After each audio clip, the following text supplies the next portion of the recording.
And I think we're all just trying to understand how this escalates, does this escalate, and if it does, what it ultimately means. The short answer is the question of escalation, Andrew, is really with Hezbollah now. The Israelis have come in pretty hard. A little bit unclear as to exactly why. Are they trying to, quote unquote, defeat Hezbollah? Unachievable.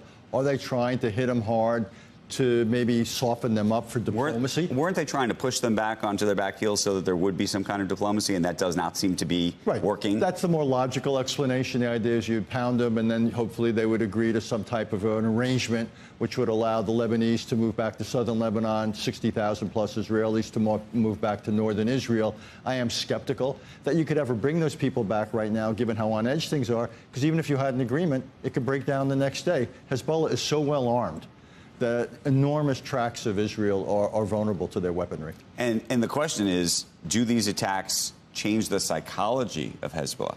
Do they say to themselves, we can't have this anymore. We can't accept these bombings. And by the way, the other piece of it is, does this play into this humanitarian crisis in Palestine and among Palestinians? And I ask because you're seeing people dying, Lebanese dying, and how that plays in the sort of the global consciousness, if you will. I'm skeptical that it changes Hezbollah. In my experience in the Middle East, humiliation, which is what has happened recently, and visible public attacks do not bring about moderation.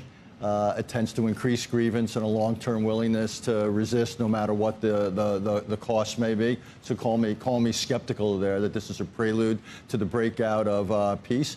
Look, the region right now has multiple fault lines. Gaza continues at a low level. It's a grind. No one's paying attention to the West Bank.